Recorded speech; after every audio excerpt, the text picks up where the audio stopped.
All right, Shalom. First and foremost, I want to give all praises, glory, and honor unto Yahweh, Ba'ashem, Yahweh Shai, Ba'ashem, Rakakwadash. Double honors unto the apostles and elders of Great Millstone. Salutations to you, Akim, who go out throughout the four corners of the earth to push this truth in all sincerity. Shalom.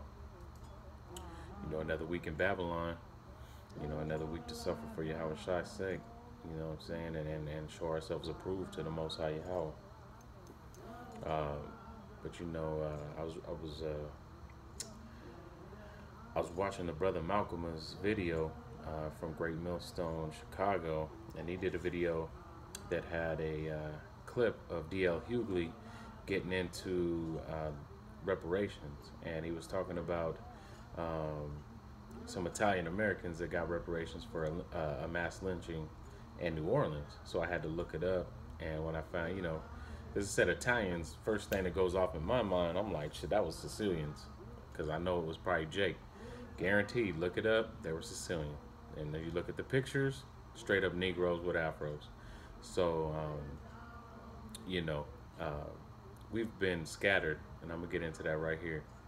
This is Deuteronomy 28 and 64, and Yahweh shall scatter thee among all people from one end of the earth even unto the other, and there shalt thou serve other gods which neither thy fathers have nor thy fathers have known, Salakia, even wood and stone. Right? So we have been scattered amongst every single nation on this planet from the four corners of the earth. So you're going to have people that look like these other nations that are actually Israelites. And, we call them confusion of faces for a long time until the apostle came out and put out that decree that scripture didn't mean that. The confusion of face scripture didn't mean different nations or Israelites looking like other nations. Right, so this is part of our curses for our disobedience to the Most High Yahweh B'Shem Yahweh Shai. Right, for our disobedience, He scattered us among all nations. Right, so we're gonna go right here into this article because this is the article that started it, and this is an article written by the History Channel. Right, and it's going into that lynching, and it says it's America's largest lynching, which is a lie, because Abraham Lincoln lynched 34 Gadites. It was supposed to be 400, but he ended up settling for 34. This was only 11. But Esau likes to tell his lies because it's Italian Americans. He don't want to give no stories under Gad because he's a piece of shit. Salakia. The grisly story of America's largest lynching. The innocent Italian Americans got caught. And these idiots don't even realize this is still Negroes in the crosshairs of a bigoted mob. A mob of tens of thousands of angry men surrounded a New Orleans jail shouting angry slurs and calling for blood. By the time they were done, 11 men would be dead, shot, and mutilated in the act of a brutal mob violence that took place in front of a cheering crowd. It was 1891. The crowd was about to participate in the largest lynching in U.S. history.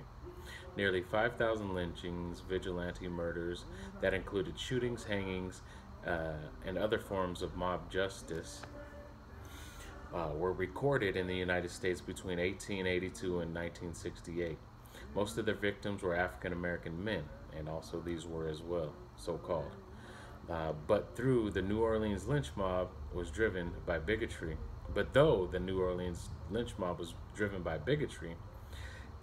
its targets weren't black people. They were Italian Americans. March 14th, 1891 would go down in the history as one of the darkest moments in the United States' long history of anti-Italian discrimination. It began with the murder of David Hennessy, a popular police chief. Hennessy was shot down by gunmen when walking home from work. As he lay dying, a witness asked him who did it.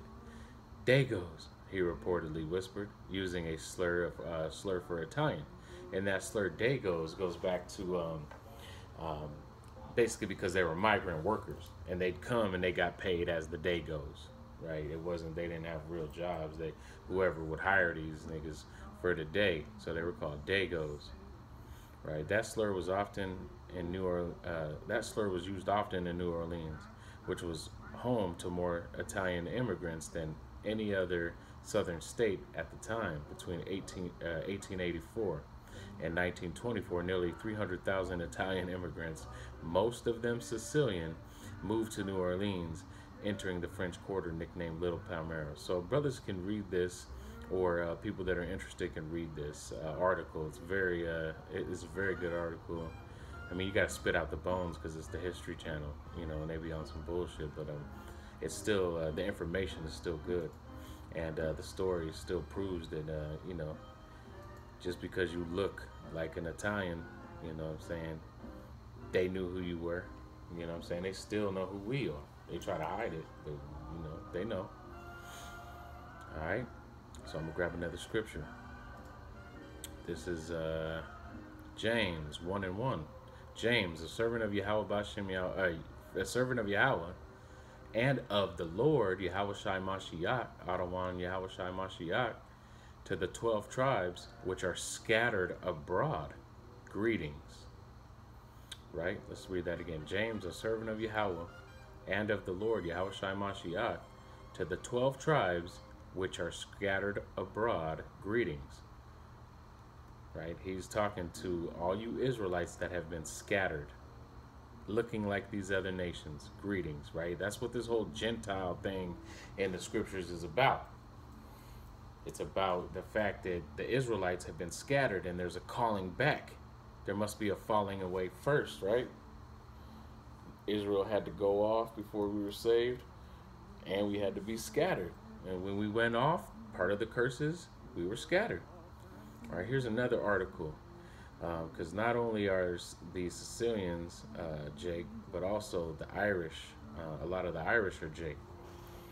This article is the Irish Times Forum by and for Irish citizens living overseas. When the Irish became white, immigrants in the mid-19th century U.S., right? Written by Patrick McKenna, right? Immigration changes people in many different ways. For example, in a previous generation immigration post, I explained how, after more than 35 years, an immigrant in Canada, I had lost my Irishness. When Irish, poor, and Catholic immigrants landed in the mid-19th century U.S., they changed.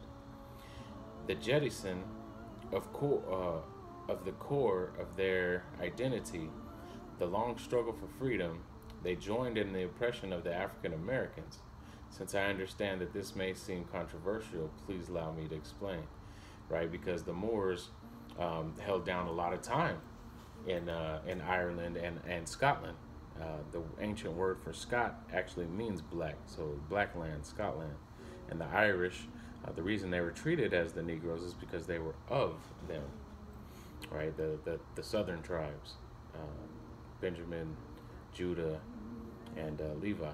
In those days, the Irish immigrants had much in common with the African Americans. They might be nicknamed